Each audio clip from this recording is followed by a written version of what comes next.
So I'd like to talk with you about a drug that was recently approved by the FDA for the treatment of MS. It's called Lemtrada, or Alemtuzumab. It's a monoclonal antibody that has generally in the past been used to treat leukemia for at least the past 20 to 25 years. But in the last decade, it's been studied intensively in multiple sclerosis and was recently approved in both the United States and Europe for the treatment of MS. This is an IV infusion drug, and the infusions that you get are given 5 days in a row in the first year, and then you don't take any of the therapies for a year, and then in the second year you take 3 infusions. So it's a relatively unique MS therapy in terms that you're really only dealing with the treatment for a week, possibly out of each year. The way that it works is that it binds to a protein called CD52, which is present on many immune cells, and it kills those cells. So when you get the 5 infusions the first year and the 3 infusions the second year, it reduces the number of white blood cells in your circulation, in your blood, and that includes lymphocytes, which are key players in multiple sclerosis. These cells then gradually recover over the subsequent months, but some cells will recover fairly rapidly, such as B lymphocytes will recover within 6 months. Other cells, such as T cells, may take years before they return to normal numbers and normal function. The efficacy of these drugs is really quite high. It reduces relapse rate compared to Rebif, which is an interferon, by about 70%, which puts it in a highly effective category.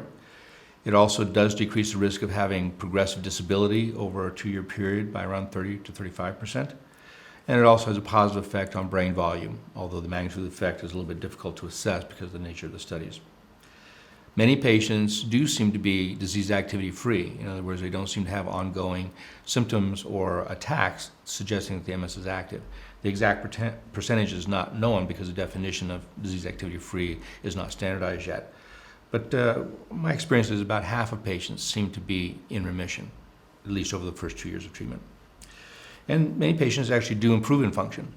They can report less fatigue after a year or 2 on drug, or fewer symptoms such as motor problems or sensory problems. From a tolerability standpoint, the infusions are generally reasonably well tolerated, but they are associated with infusion reactions. So rashes, fevers, tightening in the throat are fairly common, particularly with the first infusion. Patients also will report headaches and fatigue after the infusion. From a safety standpoint, this is a complicated drug, and as a result, it's not considered a first-line agent. It's considered more of a third-line agent. So because of these safety issues, we would generally put people on Alemtuzumab or Lemtrada because they can't use any of the other highly effective therapies. And the reason for that is that this drug, because it changes the way the immune system works, creates an increased risk for patients to develop other autoimmune diseases. For example, about 60% of patients will develop thyroid problems of many different types related to developing autoimmune attack to the thyroid gland. About 1% of patients can suffer other serious autoimmune diseases that include an autoimmune disease of the kidney called Goodpasture syndrome, and even more serious, an autoimmune disease that destroys the platelets, which are the cells in your blood that help your blood clot, and that's called ITP, or idiopathic thrombocytopenic purpura.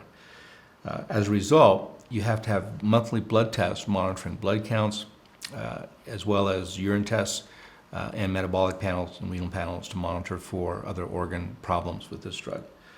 So even though the infusions are just 1 week out of the year, the blood tests are monthly and are extremely important in maximizing safety for this particular drug.